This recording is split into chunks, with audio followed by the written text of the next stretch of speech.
All right, let's get into it. Today, we are tackling a name that pretty much everyone has heard, Uncle Tom.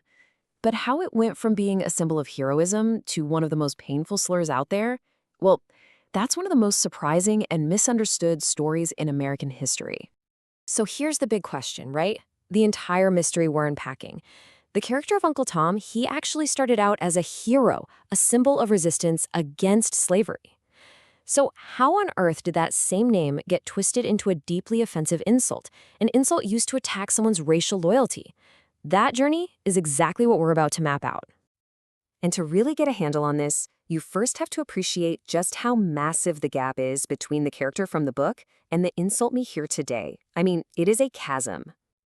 Just look at this contrast. On the left, you've got the original literary hero. He was written to be like a Christ-like figure, full of dignity, morally rock solid, even making the ultimate sacrifice to protect others. But then you look at the modern slur. It means the exact opposite, a sellout, someone who betrays their own people just to get in good with white authority. They're polar opposites. So, let's rewind. We have to go all the way back to the beginning, to the author Harriet Beecher Stowe and her revolutionary 1852 novel, Uncle Tom's Cabin. In the book, Uncle Tom is anything but weak. He's a man with this incredible faith and moral strength. He suffers through horrible abuse, but he absolutely refuses to betray his fellow enslaved people. See, Stowe wrote him to be a martyr. His sacrifice was meant to be a shock to the system, to force her readers to see the true evil of slavery. And you have to understand, Stowe wasn't just writing a story. No way. She was a dedicated abolitionist, and this novel was her weapon. Her goal was to use this story to force change, to show the brutal, ugly truth of slavery to a white Northern audience, and hopefully light a fire under the anti-slavery movement. And wow, did it work! Uncle Tom's Cabin wasn't just a bestseller. It became a massive cultural phenomenon. There's even a famous story that when Abraham Lincoln finally met Stowe, he said something like, "So you're the little woman who wrote the book that started this great war." That's just how powerful her heroic version of Uncle Tom really was. So, if the original character was such a powerful hero, where did it all go so wrong? Well, this is where the story gets twisted, long after the book was written. The change really kicked off in the late 1800s. After the book was a huge hit, these stage plays called Tom shows started touring all over the country. And that's where the characters started to get distorted. By the middle of the 20th century, the name had been completely flipped, turned into a slur, and was being used as a weapon in modern political fights. This right here, this is the turning point. These Tom shows were basically racist, minstrel-style plays. They were made to appeal to the prejudices of white audiences.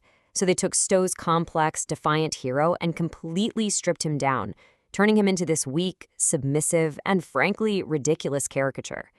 And the tragedy is, for millions of people, that version became way more famous than the actual character in the book. Okay, so let's fast forward to the modern era. Because that twisted caricature didn't just fade away. It got picked up and given a brand new, powerful job in our political conversations. During the civil rights and Black Power movements in the 50s and 60s, activists took that name back. But here's the key. They were talking about the weak character from the stage shows, not the hero from the book. The term became this really potent insult, used to call out Black individuals who were seen as being too passive or accommodating to the white power structure instead of fighting for Black liberation. Today, that use of the term has gotten even more focused.